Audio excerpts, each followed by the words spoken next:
Hi everyone and welcome back to ThursDev. I'm your host Luke, and today we're going to continue talking about metrics-aware game design, today focusing on how game mechanics interact with and affect conversion, and by association monetization in our games. If you're unfamiliar with the concepts of conversion, I encourage you to take a look at the fourth video in this series, where I give an overview of conversion as a key performance indicator for video games. I go into detail about some of the ways that we measure conversion and why we track these metrics.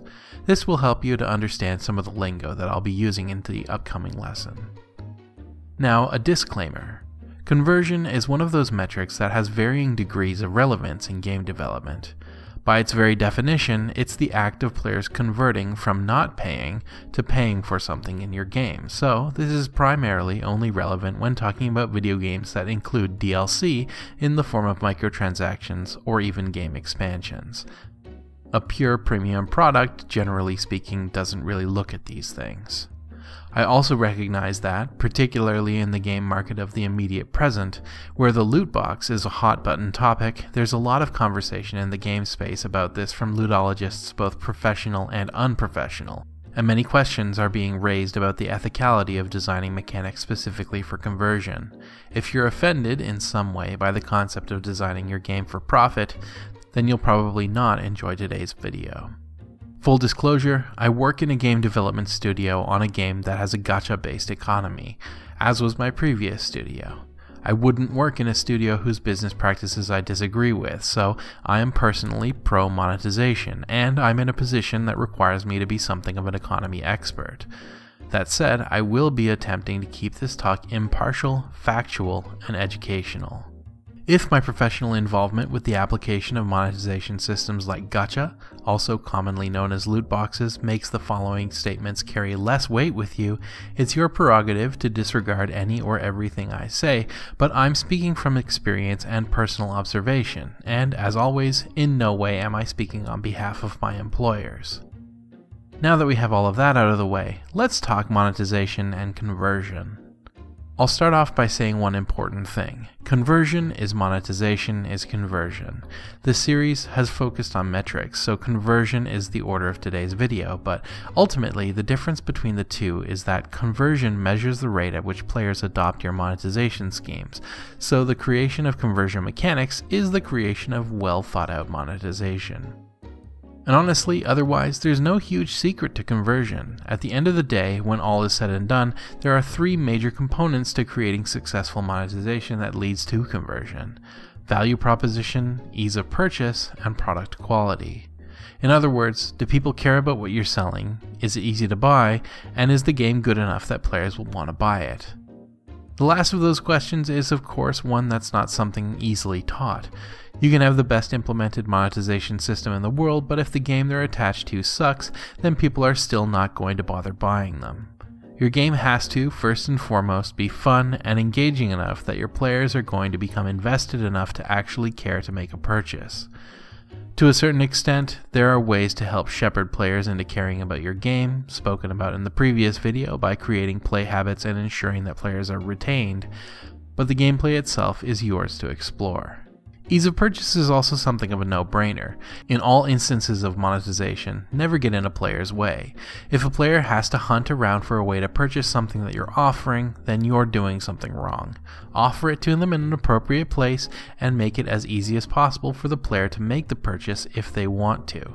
I'd like to quantify, however, that although we always want purchase options for things that the player will want to purchase accessible, we don't want to ever trick someone into buying. Confirmation dialogues and obvious telegraphing that a real money transaction or even premium currency transaction is being made is imperative, because nobody wants to be duped into spending money. As long as the option is there and the product is valuable, the purchase will happen. So let's look at the big, difficult part: creating a value proposition. In order to create a reasonable value proposition for your players, the first thing that we have to do is define our game's business model in a reasonable amount of detail. Before we can do any sort of design to promote monetization, we need to know what we're selling and how. There are a huge number of mechanics that you can potentially implement in your game that are well documented and tested methods of monetization, but shoehorning a gacha mechanic into a game where there's nothing to collect, ads into a game where there's no useful place to display them or reason for the players to watch them, or a stamina mechanic into a game where sessions are unimportant are going to both be ineffective and will also annoy your players more likely than entice them. The player needs to feel that there's a point to purchasing what you're asking them to purchase, and for that, we have to understand how monetization fits inside your game. It behooves you from an early stage in game development to know what your business model is. How do you intend to get your players to spend on your game? What is your core monetization mechanic, if you will? And once you've got a core monetization mechanic, you also need to be designing your game's other mechanics to work in harmony, instead of at odds with, the monetization mechanics that you'll be adding. In concept, this is very much like establishing a design pillar of your game. If you're making a game that relies on convenience purchases via timers, then you need to consider time as a commodity in all things in your design. If your core monetization mechanic is a narrative expansion, you need both a strong existing narrative and a way to slot your new narrative in. I explored a number of game business models in the Business Model series, which I'll link above for your consumption, so if you need a refresher on what monetization models are commonly used, that's a good place to start. But I digress. Not only do we need to begin planning early from a design perspective, but also from a technical standpoint, as even adding an expansion to your game will require that your game be designed with the ability to access expanded content within the game, and it will also need a delivery method for that content, whether it be something like a campaign or scenario selection menu in the game's main menu that launches separate resource packs, or an elegant method of adding entire zones and content into the existing framework of your game. As a part of this planning process, you'll also want to define for yourself just what percentage of your profits for the game are going to come from monetization. The free-to-play model would, of course, be 100%, as there's no upfront cost at all, and other money comes from the small subset of players that will be monetizing in your game, while a premium game's profits could be anywhere from 0 to 99%. 0, of course, being the case where the game has no post-purchase premium content whatsoever, and 99% being a token cost to start playing the game, while the majority of the game's money is made through secondary sources. Depending on how much of your game's profit is tied up in monetization, that will directly influence how much focus you'll be putting on the integration and proper management and after service of your monetization. If your livelihood revolves around making money off of microtransactions, then those microtransactions has better damned well be good, and they'd also better be front and center in your game. Modern video games, especially those that follow the games as a service model, are constantly tuning and redesigning monetization in order to best serve their user base, while striking a proper balance with high return. Maintaining a healthy ARPDAU requires that there are offerings for a wide variety of playstyles, each one with a significant enough value proposition to encourage spend without simultaneously cannibalizing the value of other purchasable items.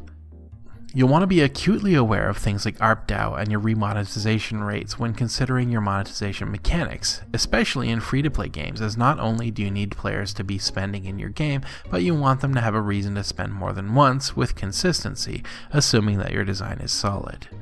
Is the mechanic something that players will buy more than once? And how often do you expect them to buy? If your game is primarily PvE or an asynchronous game, you'll likely see a fair amount of front-loaded monetization. Day 1 conversion trends high and tends to be reminiscent of premium sale games. Those with timer-based economies will likely see lower rates of monetization at the start of a player's life cycle, with increases once the player begins to hit what are commonly known as pain points or grind points.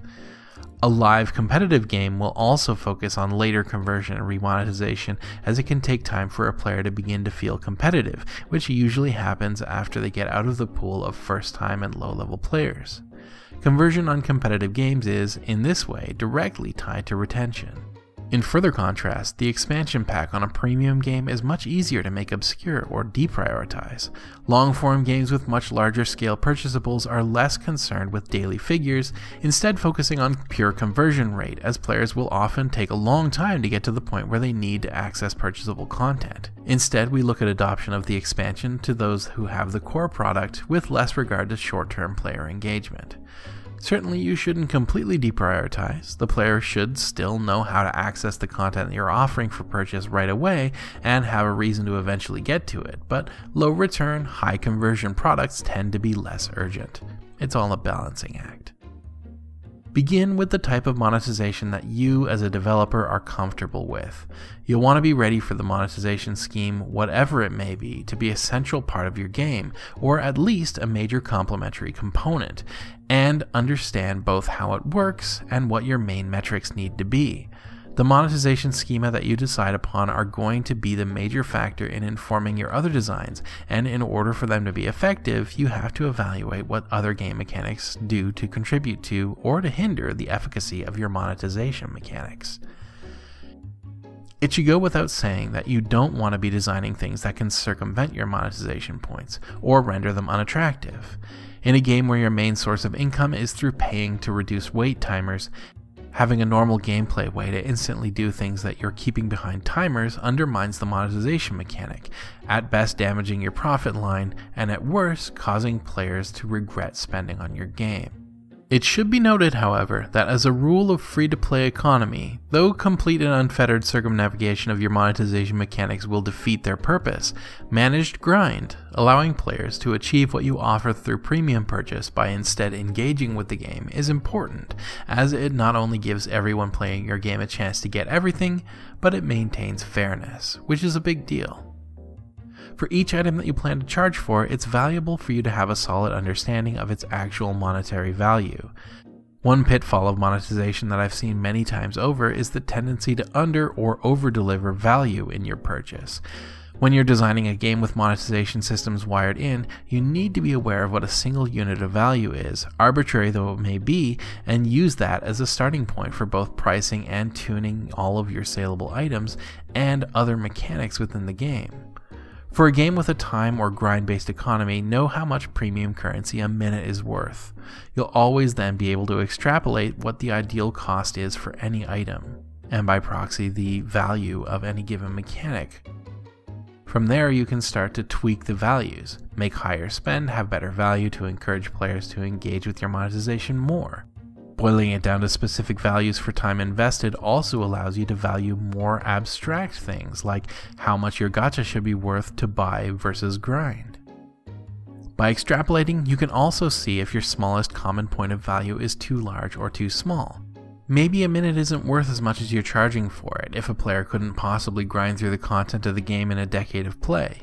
Never underestimate a player's likelihood to do the math for you if you didn't do it yourself ahead of time. Value isn't always going to be tangible as currency at a time, of course. You want your monetization to be compelling to the player, to be something that helps them to achieve their goals, while also providing an enhancement to the general game experience. They should also, within reason, be something that is attractive enough that the player doesn't want to do without, or would at least rather have. I can play Wings of Liberty in StarCraft 2 for free, but if I care about the campaign, which I do, I want the 2 expansions as well.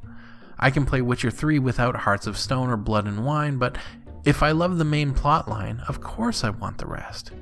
Even exploration and character progression are mechanics that can affect conversion, give me more to explore, give me an opportunity to progress more, and I'll monetize. If I'm playing Hearthstone and trying to build a specific deck, of course I want to buy some booster packs to get the additional cards that I need to complement my strategy. Good monetization comes from awareness of the strengths of the game, or building a strong foundation of the game around a monetization scheme that will complement your end goal. As always, instrumenting these mechanics and monitoring how players interact and spend with them will also be key to understanding how your mechanics are performing, and will give you the tools necessary to alter them to better suit player needs, when the time comes. But that's all the time that we really have today.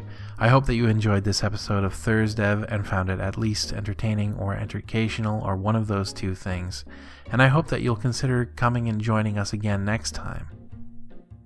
I'll be wrapping up our talk about metrics-aware game design with a bit of a cautionary tale about data.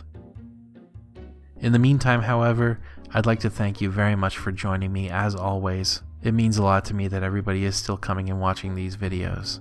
If you like what you see here and you're not already subscribed, I'd absolutely appreciate if you did. But more than that, if you have a friend that you think would benefit from the content of the videos that you're seeing, tell them about us, and also let us know what you'd like to know more about. I'm receptive to ideas about future content for this show. For now, however, that's all I've got. Thank you very much once again, and take care.